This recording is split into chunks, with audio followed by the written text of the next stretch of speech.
So, what's going on, everybody? Chris here from Testa Speed Shop. We're going to take a little ride and go see what Dave the Brush is up to. He's doing something to his Chevelle. Well, never mind, he just pulled in the driveway. So,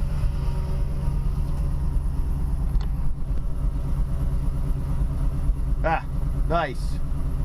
Nice. Well, we'll bring you back. We'll see what he's got going on. What's up? Where are you going? Just going to go. So what's happening, everybody? Since Dave's here, I roped him in to help me pull the 396 out from under the bench because we need to prime it up.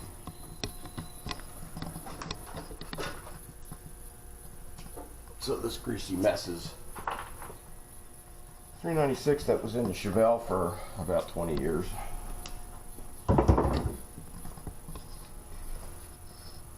Until Dave got a 454 and then I was jealous and then I needed to have one. And you finally said it. Yep. On video. Yep, I said it. And that's why it come out. It didn't come out because there was anything wrong with it. It just come out because Chris craved more power and I was jealous because Dave's car was faster. And here we are. So now it just lives under my bench. I just keep priming it up. I don't know what I'm going to do with it. I don't have any immediate plans of putting it in anything. I kept it around because we didn't know how long the 350 in the Pontiac was going to run. And we figured, well, it's here, it works, and if the Pontiac needed an engine, then you could just put it in this. Put this in. Evidently, the Pontiac still runs. So here we are.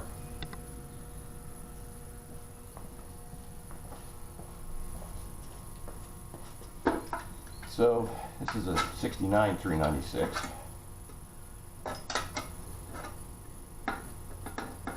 It's actually a 2-barrel code engine out of an Impala. We did make 2-barrel 396s. 69 was the only year. I don't know why General Motors did that. But basically it's a 3 1/4 short block. They just used open chambered heads. It's the same cam and everything. And that's what made it a 2-barrel.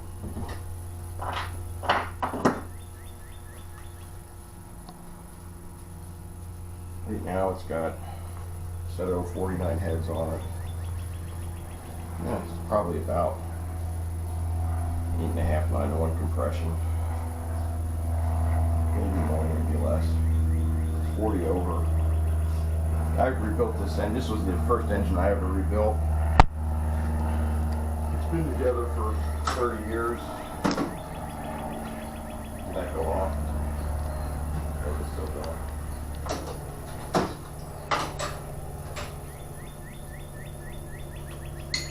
It runs good. I mean, it ran good. Never used oil or anything. So.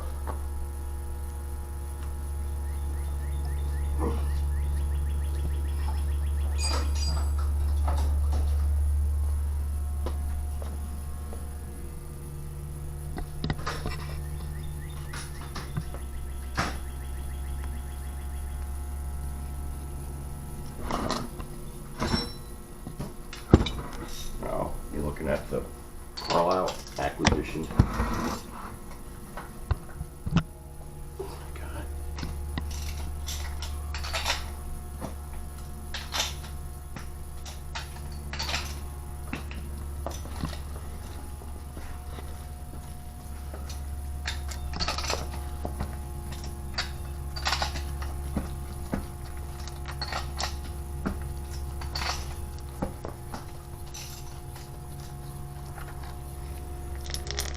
It's got a crane maximum velocity cam in it. think it's 272, 278. I think it's 216, 228. 510, 515 lift. It run pretty good. When I ran it at the strip, you know, when I ran it up at the track, the 8th mile, it ran, it would run consistent 9.2, 9.3. Best it ever ran was 9.1.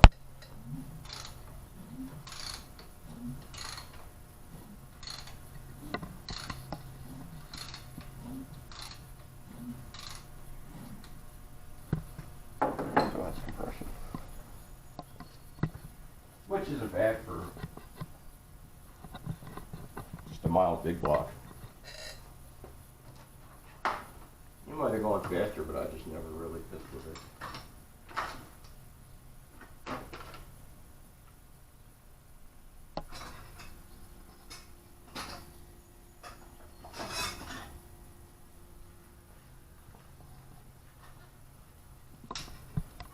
I got to make a new cardboard intake manifold.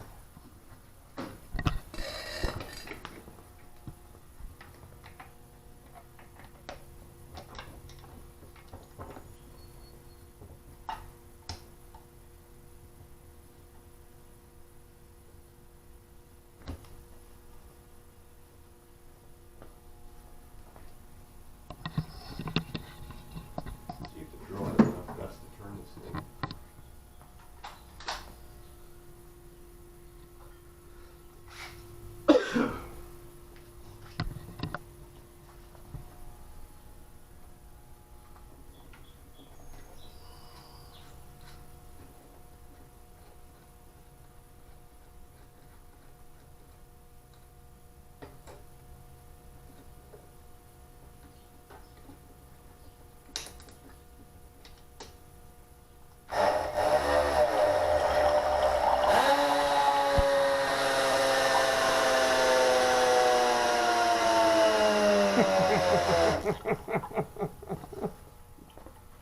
That's it for that. It sucks the juice out pretty quick. You might have to get the other drill out.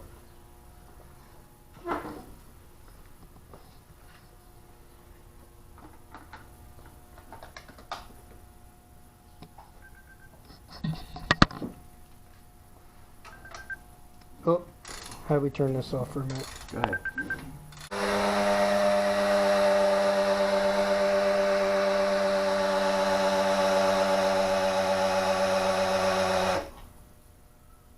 It won't get oil up to the push rods because I don't have them adjusted.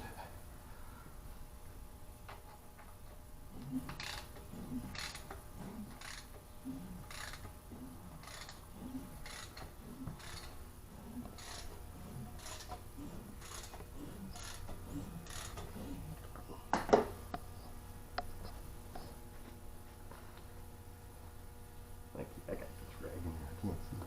I think it's primary.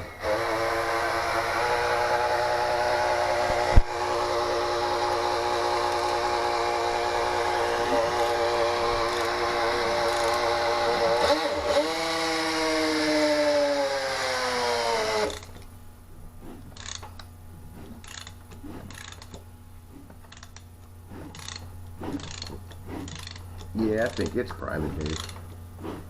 I could see some oil in there.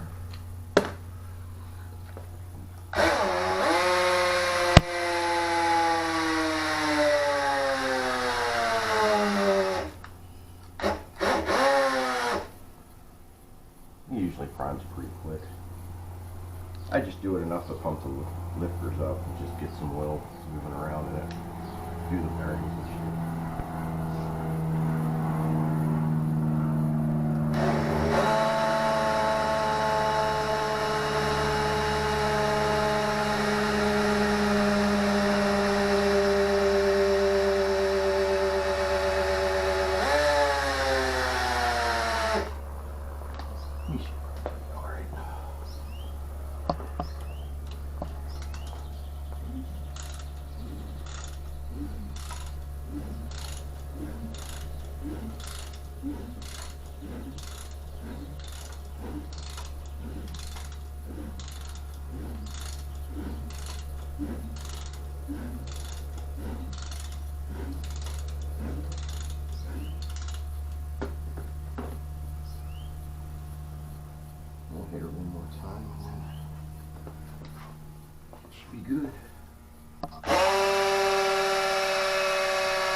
It pumps up pretty quick.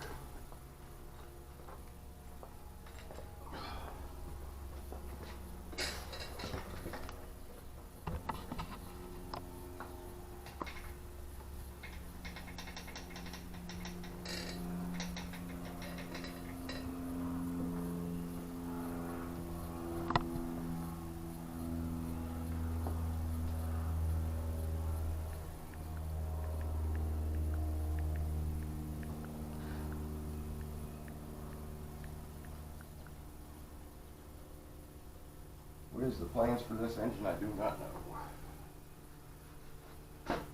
I bought a set of closed chambered heads. They're sitting over there in case I wanted to do something with it and take these closed chambers off. Because that would bump the compression on this thing a little bit more.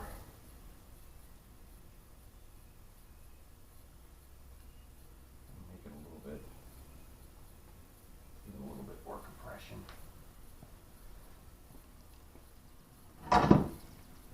At this point in time, cool to buy another car, but I can't afford that. So. Unless somebody wants to donate me a car. Where are we going this weekend? No. I mean, I gotta admit that on You're gonna have to say the big M word. Mopar. Mopar. Yeah, so we're going to the Chrysler show Saturday. We'll be up at the Chrysler show, hanging out.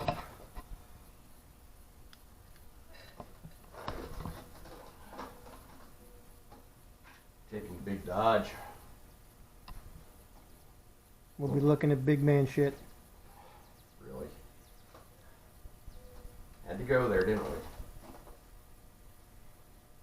That Charger you saw buried in the garage in my last video is what we're taking. That's all it's good for. Getting out of the garage one time a year. One time a year to take to the Chrysler show. Apparently. Why don't you drive that? Why don't you use that fine Chrysler? So you were jealous of my big boat motor, and you bought another one of those, but I know you're jealous of that Charger, but for some reason you won't go buy a Mopar. I can't afford a Mopar. There's no affording a Mopar.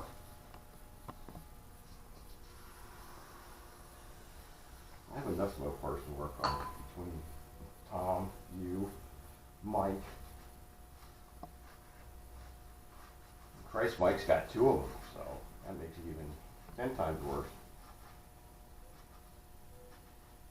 And then what do I do? I buy a Pontiac.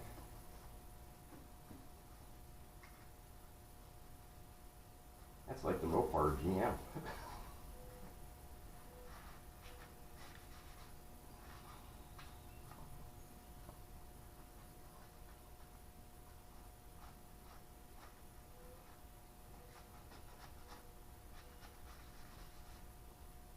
I should put this thing on.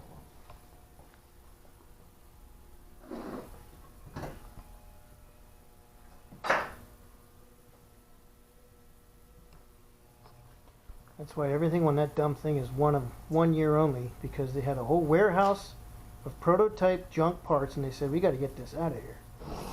We use all of our warehouse of junk parts on this 1 year and make the bean counters happy. Wow. And there you go. That's pretty hurtful.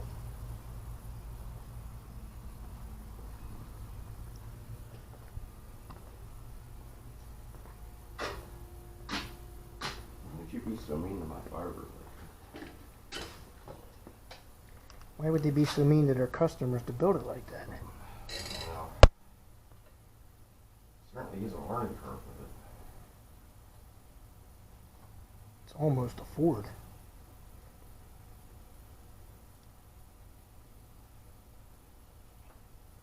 Almost a Ford. That's pretty hurtful. Every 6 months they retool some bullshit. These window crank handles, they're way too easy and nice. Yeah, we gotta change that.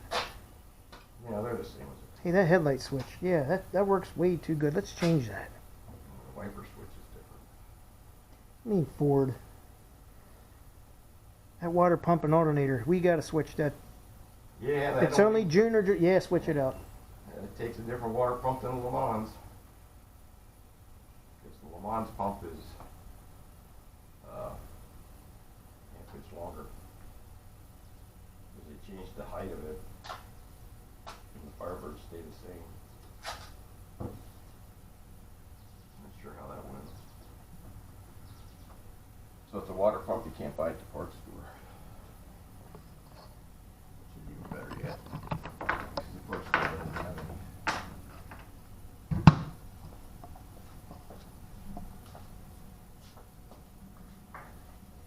There is a fix to the whole situation. It's called put a Chevy into it.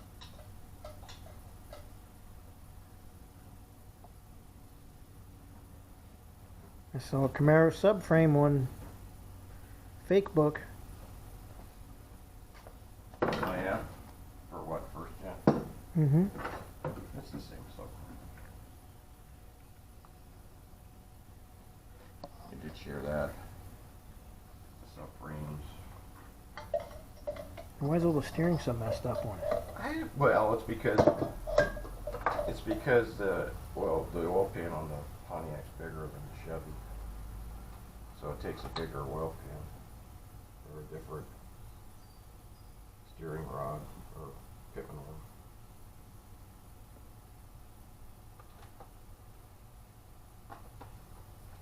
Should have got video of the Cornfield Corvette debacle. I know.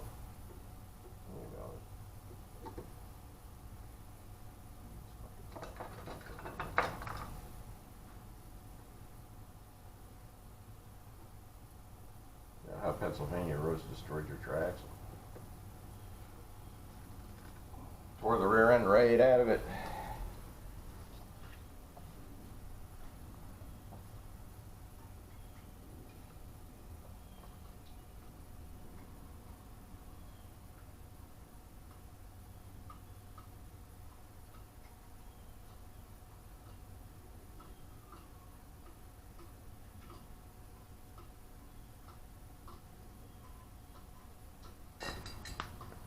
Oh, every day I think about putting this in the Firebird.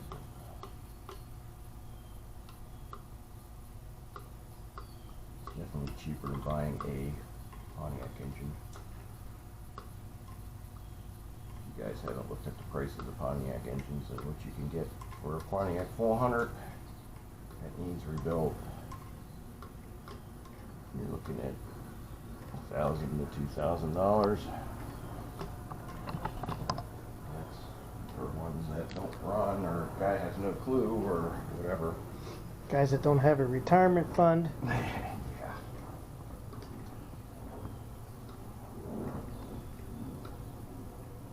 So I've kind of given up on that idea. Even 350 Pontiacs are kind of pricey. And it's hard to rebuild a 350 Pontiac because there's not a lot of piston choices, or unless you're doing just stock, there isn't a whole lot of choices for things. Like everything else, everything with a Pontiac is more expensive than it is with a Chevrolet. So my whole thought process on everything is that this ran good when it came out, and it really doesn't need anything except maybe oil pan reseal and maybe an anchor.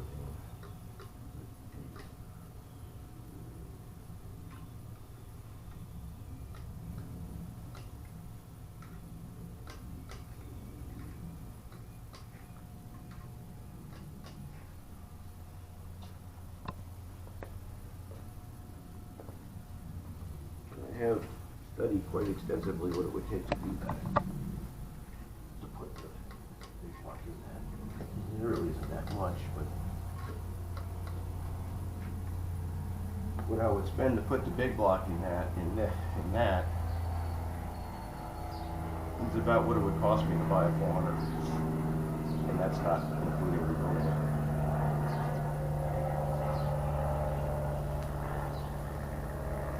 And I have parts for big block Chevys. It's probably run pretty good in there. The only drawback to running the big block in that is the front end weight just would be really off balance. It's a lot of weight on the front of that car because this weighs more than that Pontiac engine. So, What's the joke with getting these plugs to screw back in? you gotta get them in the right spot.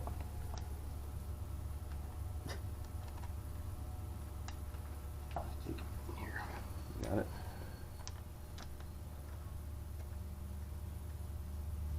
Just gotta get them lined up pretty.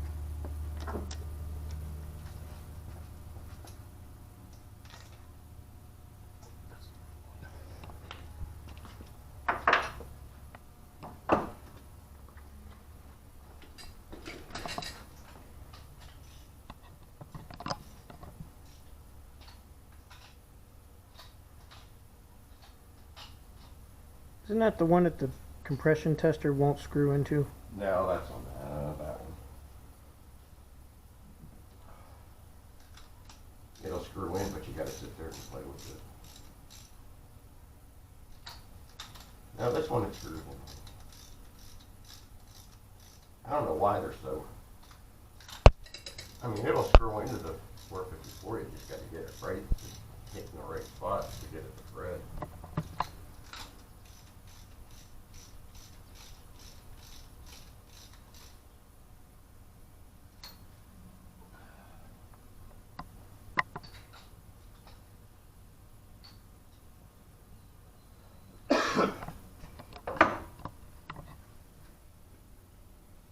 I did find the current cam card. So, what is it?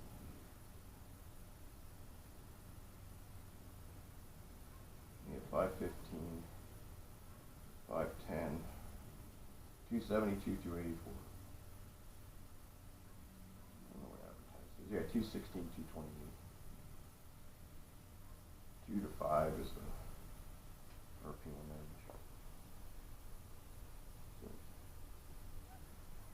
Wow. Wow. I don't know, it worked pretty good in that engine.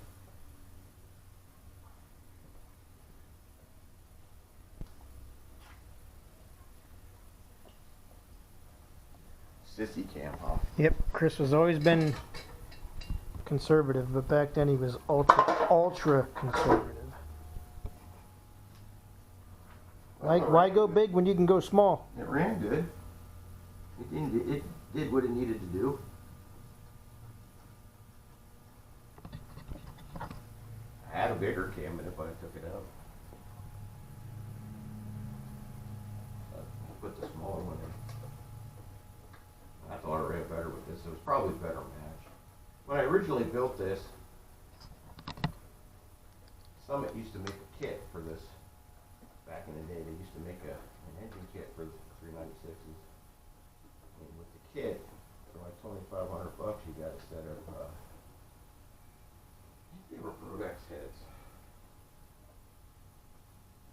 And it came with a cam and intake and everything. And they had dynoed it when they dynoed it. I think they dynoed it around 400 or some odd horsepower.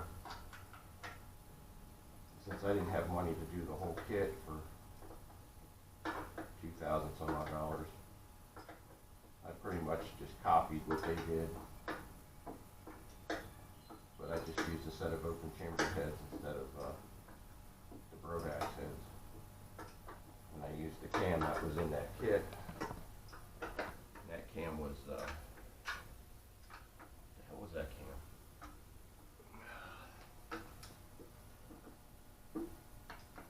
That one was 278, 284. That was 525, 520 the line lift. That good cam was good to 5,800. That cam worked pretty good in this too. But I ended up collapsing the lifter apart, we could see that the cam was starting to wear, so I just thought, well, I'll put a step smaller cam in it and see what it does. So I just went with the next step down, crane. But that's what the original build was. It was originally that cam kit from, or that engine kit from Summit that they don't make anymore, from like 1994. I had to write up the car craft about it. Made good horsepower. But this has cast pistons, gas crank. I mean, it's nothing spectacular. It has Badger pistons.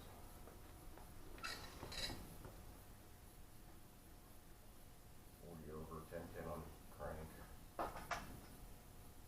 Rods. About 50 pounds. Oh, I had 50 pounds of oil pressure. I always had good oil pressure. It was really good.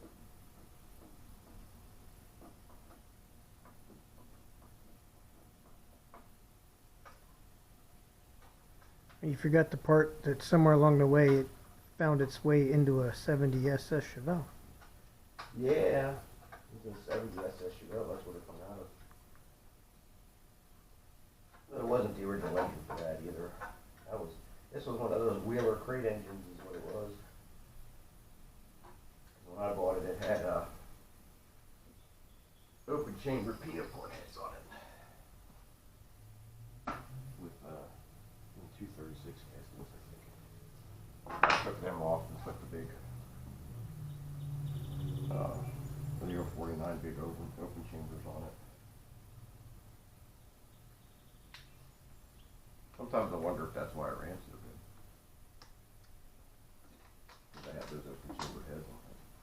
That's stock valve size. Nothing. Just a simple sort of stock rebuilt big block.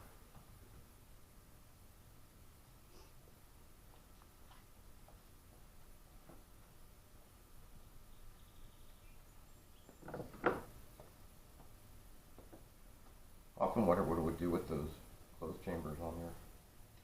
A little different cam. But this cam's broken in. I don't want to risk that nonsense. You know how that is, Dave. You can't break the flat tap it in anymore without all kinds of shit falling off. So if I were to put it in that, I probably wouldn't really do much of, I don't know. I might put the closed chambers on, or I might just leave it. I don't know if I'd even do really much of anything to it. Oil pan, reseal it up, stuff it in the car. I would like to put aluminum, if I were to put it in that, I'd like to put aluminum heads on it. Because then that would take a lot of weight off the front end, big time. Yeah, I would probably put it right around where the Pontiac squeeze.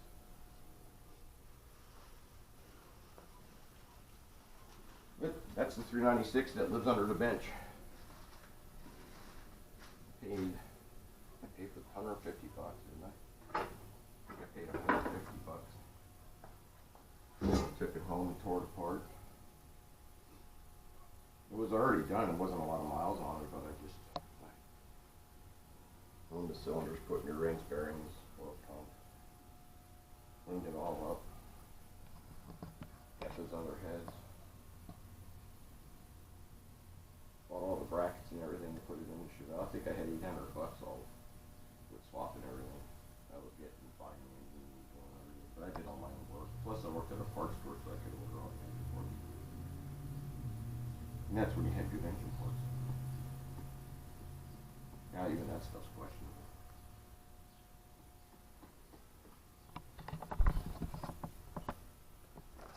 I don't know. It's kind of my baby.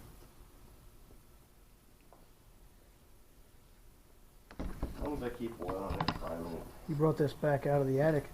No, it never went up. Tom asked me if I was going to do that work on that this week. I'm like, probably not. I'll wait for fall to do that.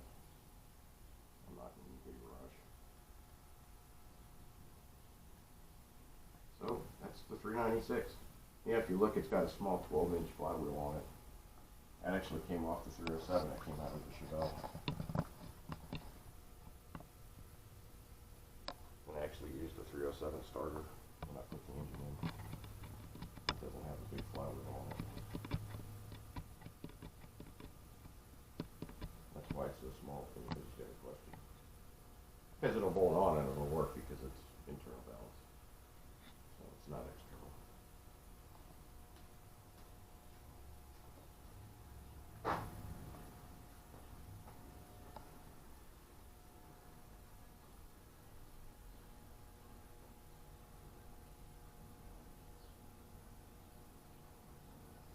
Good little engine.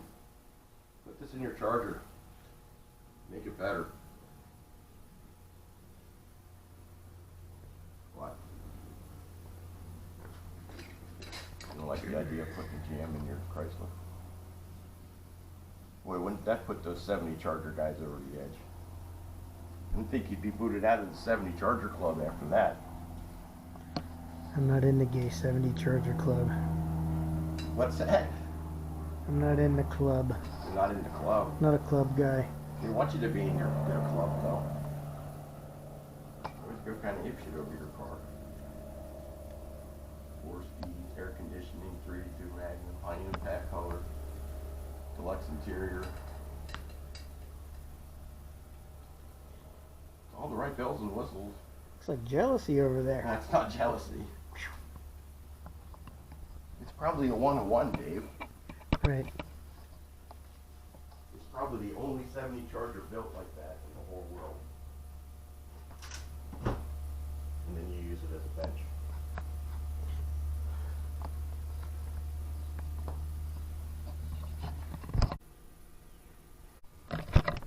All right, we're going to push this back in, and I'll see you next time.